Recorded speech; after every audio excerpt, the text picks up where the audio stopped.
అలాంటి స్థితి ఉంది నాయన అమ్మకు. కానీ ఇసుమంతా కూడా తన యొక్క స్వార్థానికి తన శక్తిని ఉపయోగించుకుంటలేదు. ఇది మీకు నిదర్శనంగా కూడా అమ్మగారు పూర్తి లైఫ్ టైం చివరి స్థాయిలో చూపు ఇది లేకున్నా తన యొక్క త్రినేత్రంతో ఇచ్చేసిందే తప్ప తాను తనకు కావాలంటే ఎంతోమందికి నోరిచ్చింది, కళ్ళు ఇచ్చింది, కాళ్ళు ఏమన్నా కాళ్ళు వచ్చినాయి, బ్రహ్మరాక్షసులు బట్టి బ్రహ్మరాక్షసులు ఉండిపోయినాయి. ఇలాంటివన్నీ జరిగినా కూడా తన కోసానికి మాత్రం ఏమి ఉపయోగించుకోకుండా మామూలు యొక్క జీవితాన్ని అట్లా కూర్చొని పెట్టినటువంటి ఆదర్శప్రాయం. అలాంటి జీవితాన్ని మనకు చేసింది. అలాంటి త్యాగమూర్తి. అలాంటి వాళ్ళే ఆ యొక్క స్థితిని చెప్పినారు. ఇంకొక ఉపమానం కూడా మీకు, నల్గొండ భక్తులు కొందరు ఒక సందర్భంగా శబరి మాత దగ్గరికి వెళ్ళినారు. నిజామాబాద్ శబరి మాత దగ్గర ఆమె ధ్యానం ఉన్నప్పుడు ఆమె తపస్సు చేస్తే ఆ శరీరం అట్టే కుంగిపోయి ఈ చర్మానికి అన్ని హోలు పడి చెదలు పట్టిపోయింది. అయినా ఆమె తపస్సు నుంచి వచ్చిన తర్వాత మళ్ళీ ఆమె ఒక పీఠం ఏర్పాటు చేసుకుని అక్కడ చేస్తుంటే నిత్య అన్నదాన కార్యక్రమం నడుస్తుంది. అక్కడికి మా భక్తులు వెళ్ళినప్పుడు ఆ లైన్లో అందరు ఇది ఉంటే ఇట్లా నల్గొండ నుంచి భక్తులు వచ్చినారమ్మ, అమ్మ భక్తులట. ఇట్లా అంటే పక్కకి దగ్గరికి పిలిచి కూర్చోబెట్టుకొని ఇక్కడి నుంచి వచ్చినారు నాయన అంటే నల్గొండ నుంచి వచ్చినాము, మేము అమ్మ యొక్క శిష్యులము, అమ్మ సేవలు ఉన్నాము. ఒక మీకు కాదు, మేమే అమ్మని కీర్తిస్తున్నాము. అమ్మలాగా ఒక 3-4 ఉన్నారు తినకుండా తాగకుండా, కానీ వాళ్ళు కూడా కాదు, అమ్మనే అందరికి అమ్మగా ఉన్నది అని చెప్పినటువంటి విషయం. దాంతో గొప్పవాళ్ళు అమ్మని కీర్తిస్తే మనమెంత ఎన్నో చూపెట్టినారు ఆత్మానుభూతి. మాకు మొదటిసారి కరీంనగర్ రాష్ట్రంలో అమ్మగారు దాని తర్వాత వెళ్ళినాం. ప్రథమ దర్శనం అమ్మ నేను ఇట్లా చూడగానే నాకు కనపడింది ఏంటంటే ఒక దివ్య స్వరూపంగా నిలబడి ఉన్నది. అమ్మ యొక్క కనుల నుండి సూర్యచంద్రాలు వెలుగుతున్నారు. ఆ జ్యోతి కాంతి అనంతంగా అట్లా వెళ్ళిపోతుంది. అమ్మని అట్లా చూసి అసలు అమ్మ వస్తే అందరం సాష్టాంగ నమస్కారం చేసుకుంటాం. దగ్గర అయితే చాలా దగ్గర, ఎంత దూరంలోనే దర్శనం చేసుకుంటున్నాం. అట్లా నిలబడిపోయినా కానీ అమ్మకు దండం కూడా పెట్టలేదు. అమ్మ వెళ్ళిపోయిన తర్వాత అప్పుడు నాకు స్పృహకు వచ్చి అనుకుంటున్నా, అయ్యో అమ్మ దగ్గరకు వస్తే నేను నమస్కారం అనే చేసుకోలేదే. వెళ్ళిపోయినారు, అయ్యో నేను ఇంతగానో వచ్చి అమ్మని దర్శనం చేసుకోలేకపోయినాను, మా కర్మ ఏమి ఇది అని కొంచెం సేపు బాధపడ్డాను. అమ్మ లోపలికి వెళ్ళిపోయినారు, డోర్ వేసేసుకున్నారు. ఇది కాదు మళ్ళీ ఇక ఇప్పుడంతా ఏం రారు, ఇస్తే సాయంత్రం ఇస్తారని దర్శనం అన్నారు. ఒక 10:30కు అట్లాగా కూర్చొని మాట్లాడుతున్నాం, సత్సంగం అవుతుంది. అక్కడి నుంచి ఒక వ్యక్తి వచ్చినాడు. వచ్చి అక్కడ ఉన్న వాళ్ళని అడుగుతుంది, ఇక్కడ కరెంట్ బాగా చేసేటోళ్ళు ఉన్నారట, ఎవరో ఒక ఆయన పంపండి అని అనుకున్నాడు. నేను ఎలక్ట్రీషియన్గా చేసినాను కాబట్టి నాకు ఆ విషయం తెలుసుంది. అసలు ఆయన ఎవరు కూడా తెలియదు, కొత్త ఇది. అక్కడ ఏమైంది, అమ్మగారు స్నానం చేయడానికి పెట్టుకుని వాటర్ పోవట్లేదు, అది బంద్ అయిపోయింది. దానికోసానికంటే వాళ్ళు ఎవరు చెప్పింది లేదు. ఆయన వచ్చేసి ఆ పక్కన ఉన్న ఆయన అడిగితే ఆయన ఉన్నాడు పోనీ ఆయన చూపెట్టు. నేను దగ్గరికి వెళ్ళి నా దగ్గరకు వచ్చేసి నోట్ తీసుకుని బయటకు వచ్చింది. అంతే మళ్ళీ మిస్టేక్ అట్లా నిలబడి చూస్తున్నాను. అమ్మ పెట్టి అట్లాగే చూస్తున్నాను. ఇది అయిపోయింది. అమ్మ లోపలికి వెళ్ళిపోయిన తర్వాత ఏం నాయన కరెంట్ అని అన్నాడు ఆయన. అప్పుడు అంటే నా దగ్గర ఏమన్నా స్కూటర్ ఏముందా ఏముంది, నేను ఏం చేయాలి, నాకేం తోయలేదు. అక్కడ వెళ్ళినాను, ఇట్లా చూసి ఆ మీటర్ మీద ఒక దెబ్బ కొట్టిన, ఇట్లా కొట్టంగానే మోటార్ చాలా అయిపోయింది, కరెంట్ వస్తేనే.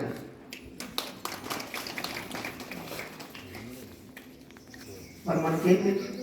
నేను బాధపడ్డా అన్నంత మాత్రాన్ని వచ్చి అమ్మ దర్శనం చేయాల్సినంత అవసరం లేదు కదా. అని అట్లా ప్రతి భక్తుల్ని అట్లా చేసుకుంది. ఇక్కడ కూడా జరిగినటువంటి చాలా విషయాలు ఉన్నాయి. ఒక సందర్భంలో మేము అనుకునేటప్పుడు అమ్మగారు దర్శనం ఇస్తున్నారు. 10:30-11 గంటలకు వచ్చినాం. సాయంత్రం 4:30 గంటలు కూర్చొని ఉన్నారు. కానీ అమ్మగారు కూర్చొని ఉంది. ఇంకా ఒకటి చెప్పేసి నీకు మనకి వ్రాతనానికి పాలాభిషేకం చేసినారు. శిఖరాన్ని అంత మంచి గట్టి చేసినారు. 1 గ్లాసు 2 గ్లాసులు పాలు తెచ్చినారు. అందరూ పోసినారు, మేము కూడా పోసినాం. కిందికి దిగిన తర్వాత చూస్తే కింద అంత పాలు అన్నీ ఇది ఉన్నాయి.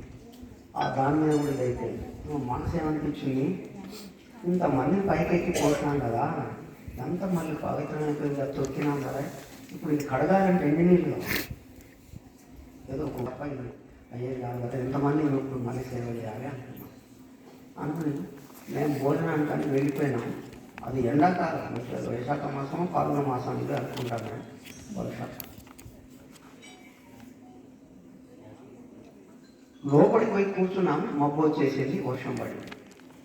ఆ వర్షం విపరీతమైన వర్షం, ఇక్కడ అన్నీ మొత్తం గాడులు వచ్చేసినాయి 10 నిమిషాలని. మళ్ళీ అన్నం తిని బయటకు వచ్చేసరికి వర్షం లేదు, అంత కడగబడి. ప్రకృతిలో పరమాత్ముడు అలాంటిది చేస్తాడు.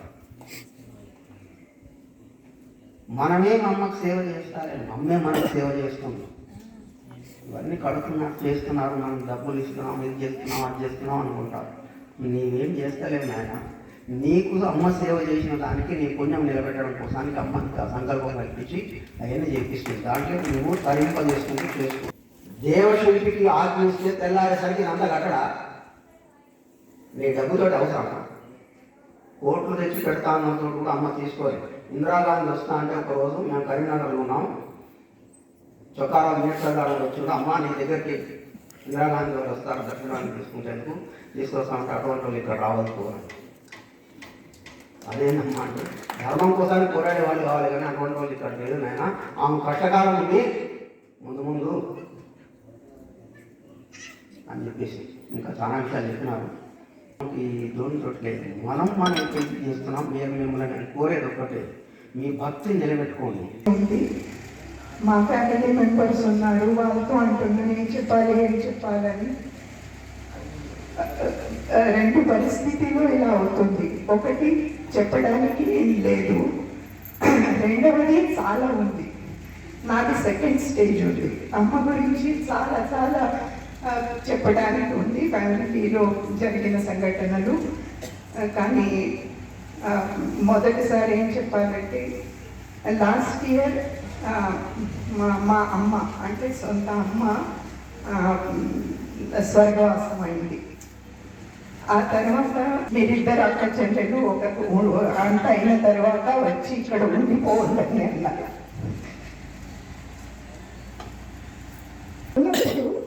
అది ఒక పద్ధతి ఉంటుంది. అమ్మ వెళ్ళిన తర్వాత ఎక్కడో వెళ్ళి ఎవరో ఇంట్లో ఒకసారి ఉండాలని. కానీ ఇక్కడ వచ్చి 5 రోజులు ఉన్నాము. అమ్మ లేనట్టు అనిపించలేదు.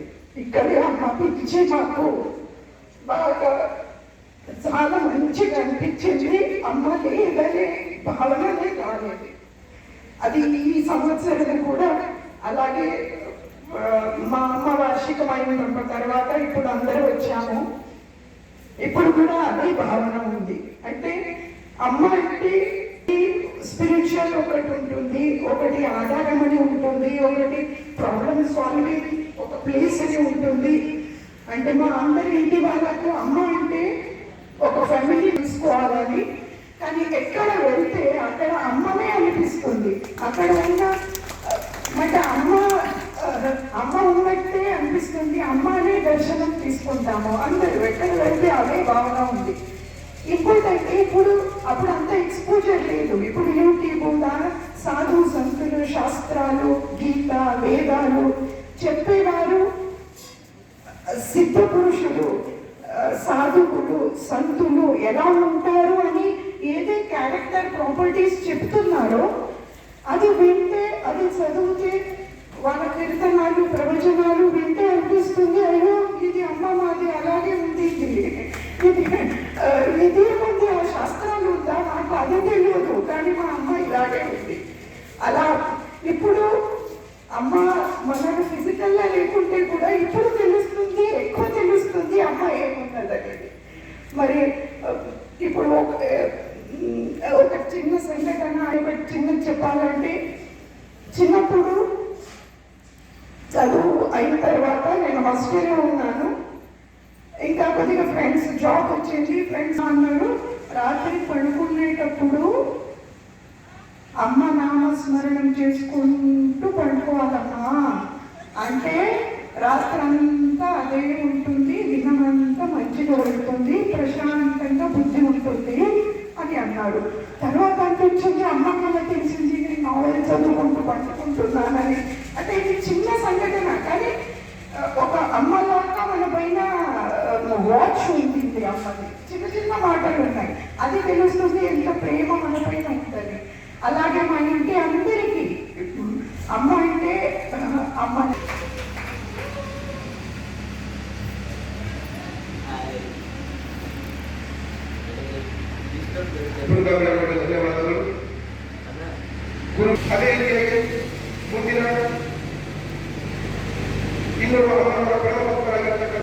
అప్పటికి ఇక్కడ ఎవరిని లేదు, నేను చేస్తాను అక్కడ సేవ.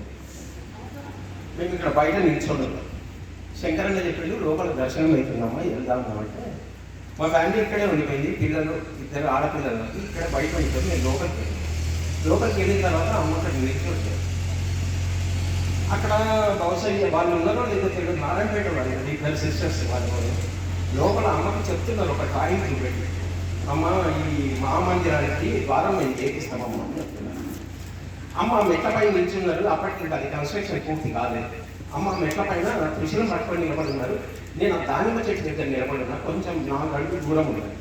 వాళ్ళిద్దరు నిలబడి ఉన్నారు. వాళ్ళు అడుగుతున్నారు అమ్మకు, అమ్మ మేము ఇది చేపిస్తామమ్మా అని చెప్పి ఆ కింద ఆ డ్రాయింగ్ కింద పెట్టింది.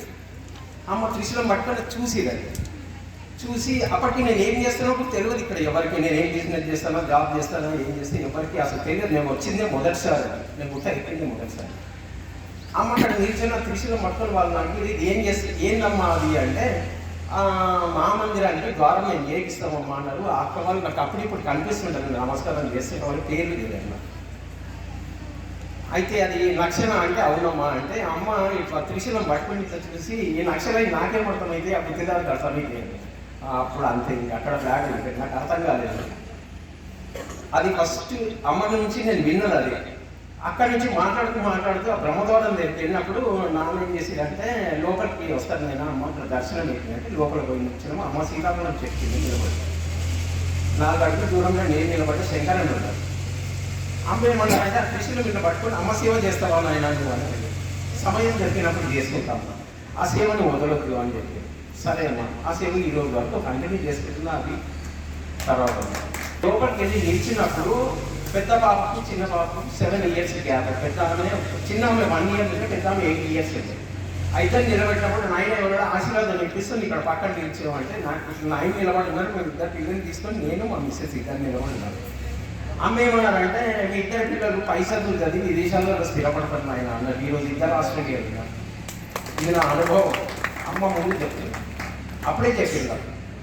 నేను భయపడ్డా అప్పుడు, ఆ చిన్నప్పుడు. నేను ఆడపిల్లలు అంత దూరం వస్తే ఎట్లా పోతారు, 2-3 కిలోమీటర్లు ఎట్లా ఎట్లా పిల్లలు అని చెప్పి ఇంటి పక్కన స్కూల్ వేసుకున్నాను.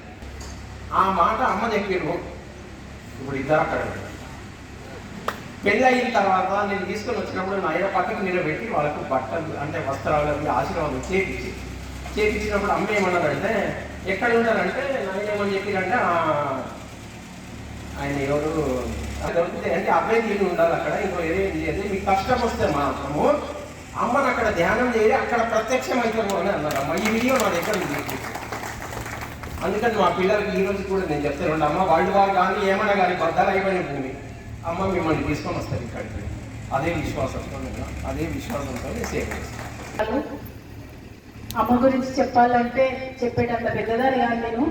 కాకపోతే నేను 5, 6వ తరగతి చదివేటప్పటి నుంచి నేను ఇక్కడ యానగదికి వచ్చిన. 5వ తరగతి చదివేటప్పటి నుంచి ఫస్ట్ మేము మా అమ్మ వాళ్ళ ఇంట్లో చిన్నగా ఉన్నప్పుడు నాన్ వెజ్ తింటుంటే ఇక్కడ మా తిప్పమ్మ వండి ఉంటే అవ్వ దగ్గరికి వచ్చినప్పుడు 2 రోజులు ఉండిపోదాం శివరాత్రి కొరకని వచ్చినప్పుడు తిప్పమ్మ చెప్పింది ఒకటే, నాన్ వెజ్ తినకూడదు, అవి జంతువులు తింటాయి, మన ఆహారం కాదు అని మా అవ్వ చెప్పినప్పటి నుంచి అమ్మని ధ్యానిస్తూ ఆ రోజు నుంచి నేను ఈ రోజు వరకు నాన్ వెజ్ కొట్టలేదు.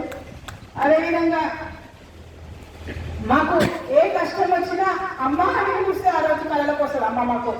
ఎందుకంటే అమ్మ గురించి ఒకరితో చెప్తేనో కాదు, మన మనసులో అమ్మ అంటే ఏంటి, మన మనసులో అమ్మ స్థానం ఏమిటి అనేది మనకు తెలుసు.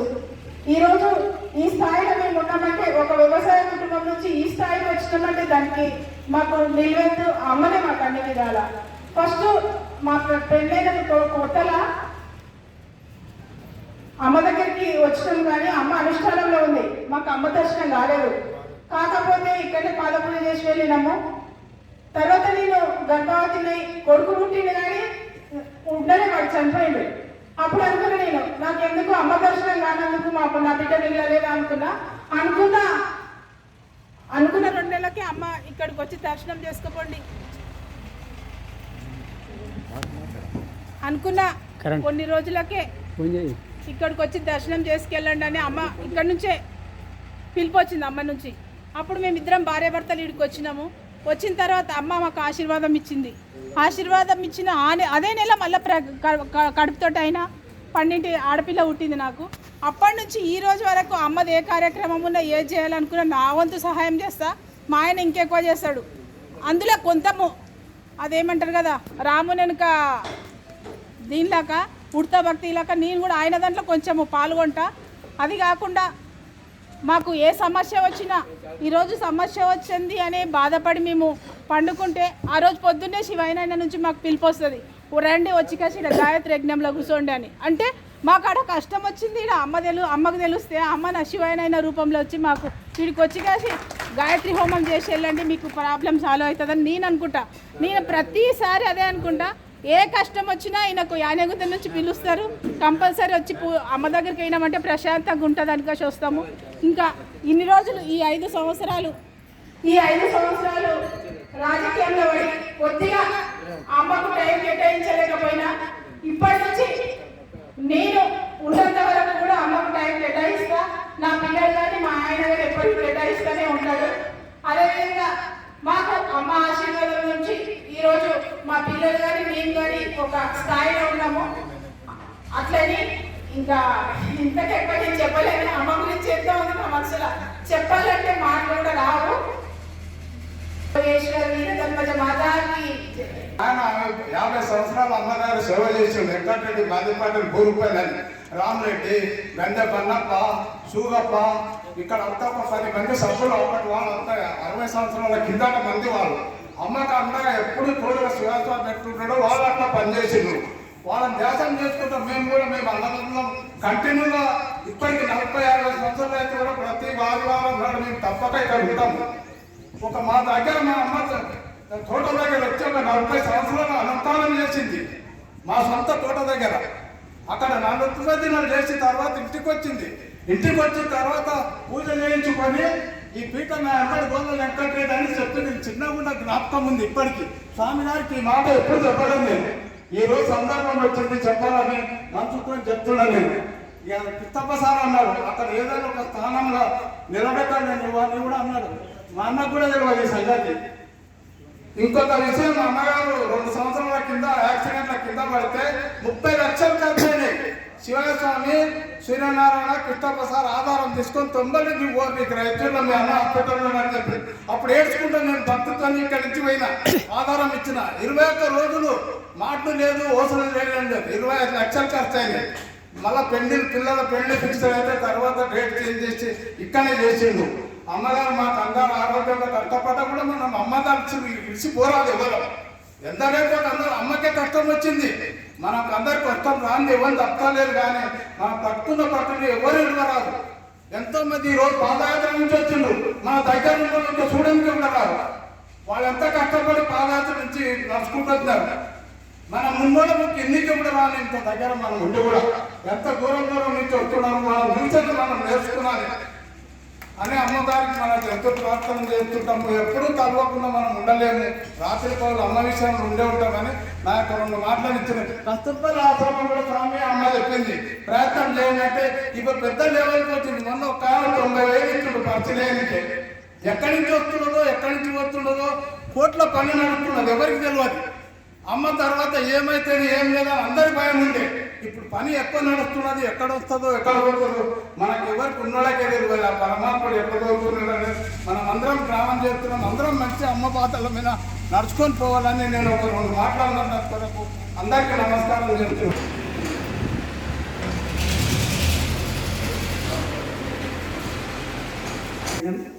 పోయి అమ్మకు నమస్కారం చేసాము.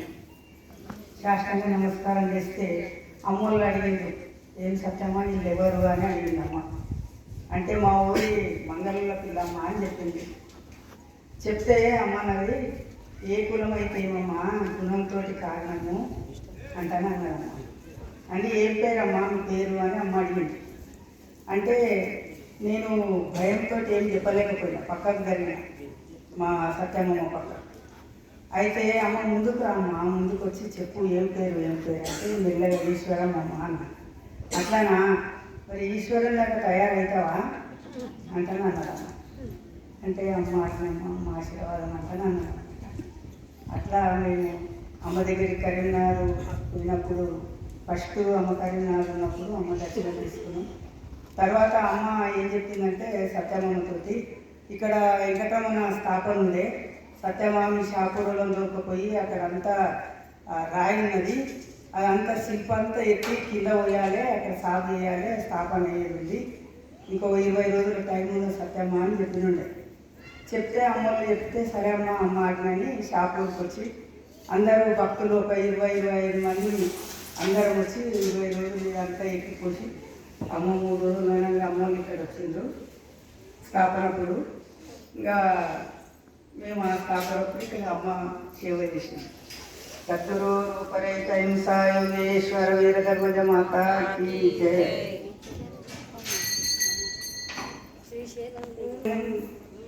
మేము శ్రీశైలం అమ్మ ఉంటే ఒక నెలకు ఒకసారి అమ్మ దగ్గరికి పోతుంటాం అక్కడ ఉన్నప్పుడు. అయితే అమ్మలు మేము కిందికి పోయాము, అమ్మ స్నానం చేసి వచ్చుంటారు అంటున్నాను. అమ్మలు 7 గంటలకు పోయాము. అయితే పాతాల గంటకు పోయి స్నానం చేసి వచ్చామంటానని అమ్మలు చెప్తే నేను ఇంకొక 2-3 ఉన్నారు సత్యమ్మ మేమందరం పోయినాము.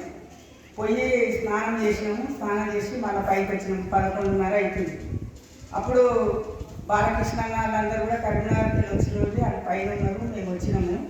ఇంకా తర్వాత అమ్మగారు ఆడ చెట్టు కింద కూర్చున్నారు, ఆ సత్యమ్మ కూడా చెట్టు కింద కూర్చున్నది. ఇంకా మాకు అమ్మ చెప్పింది, నువ్వు పోయి అన్నం వండి పెట్టుకో ఈశ్వరమ్మ, సత్యమ్మ సత్యమ్మ మీదే ఉంటుంది, నువ్వు పెట్టి తీసుకొని రాపు అంటే సరే అమ్మ అని మేము పోయి అన్నం చేసి కిందికి వచ్చినాము. వచ్చినాక అమ్మలు చెప్తున్నారు ఏమనంటే, సత్యమ్మ ఇక్కడ అక్కడ గుళ్ళు ఉన్నాయన్నమాట. అయితే ఈ లోయల ఇక్కడ గుళ్ళు ఉన్నాయి కదా, ఆడ సప్తఋషులు ఉన్నారనమాట లోపల. అయితే ఇక్కడికి వెళ్ళి పాతాళ గంగ అవతలకి ఇంకేది వరకు అది ఏమంటారో మరి సొరంగం ఉన్నదంట. అయితే అక్కడ సప్తఋషులు ఉన్నారు, దాని మీద నాగేంద్రుడు కాపలు ఉన్నాడు అంట అని చెప్పింది అనమాట అమ్మ. అయితే మేము ఇక్కడ వచ్చిన ఫస్ట్ మేము ఇదంతా చూసుకున్నాము, జాగా చూసుకొని అక్కడ పోయి చూస్తామన్నమాట. మాకు తెలిసింది, మాకు తెలిసే మేము ఏమున్నా చూద్దామంటాను. పోతే ఆ నాగేంద్రుడు ఇట్లా అది ఇట్లా మన రౌతులాగానే ఉన్నదంట. అంటే మేము పోలేదు, అమ్మ చెప్తే విన్నాం. ఆ అమ్మ పోయి ఆడ నిలబడే వరకు ఆ నాగేంద్రుడు ఇట్లా 7 పడగలతోటి లేచి అమ్మకి ఇట్లా నమస్కారం చేసి మళ్ళీ మురుకొని ఇట్లా దున్నేస్తుందో ఆ మాదిరిగా మళ్ళీ దాని మీద పండుకున్నాడట. అయితే అక్కడ దిక్కు ఎవరు పోవద్దు సత్యమ్మా, అక్కడ పోతే ప్రమాదం అన్నమాట, పోరాలు అక్కడ అంటానని అమ్మలు చెప్పిందనమాట. అప్పుడు సద్గురు రూపరేత సాయుధేశ్వర వీరధర్మజ మాతాకి జై. భజన తెల్లారి దర్శనం చేసుకొని 3 రోజులు ఉండి పోయేవాళ్ళం. అట్లా కొన్ని సంవత్సరాలు జరిగిన తర్వాత అప్పుడు మా నాన్నగారికి నేను ఒక ఆటో కొంటానని చెప్పాను. సరే అమ్మ అడిగితే అమ్మ చెప్పిందంటే నీకు ఇప్పిస్తాను. వచ్చాం సాయంత్రం అమ్మని అడిగాను, వద్దు నాయన అని చెప్పింది, క్యాన్సిల్ చేసి. తర్వాత అమ్మ మాట దివదాటలు ఇప్పటి వరకు నేను ప్రతి సంవత్సరం వచ్చి అమ్మవారి దర్శనం శివరాత్రికి గురు పౌర్ణమికి మధ్యలో కూడా అప్పుడప్పుడు వచ్చేవాళ్ళం. అప్పటి నుంచి అమ్మ ఇప్పటి వరకు వదిలిపెట్టలేదు. అహింస ఎదుగర మాత.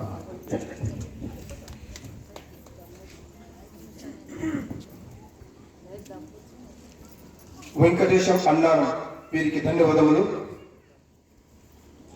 ఓం శ్రీ సద్గురు రూపరేత అహింసా యోగేశ్వర వీరధర్మజ మాతాజీ తరఫున సదస్య నాగరికత శ్రీయుత జగజీవన్ రెడ్డి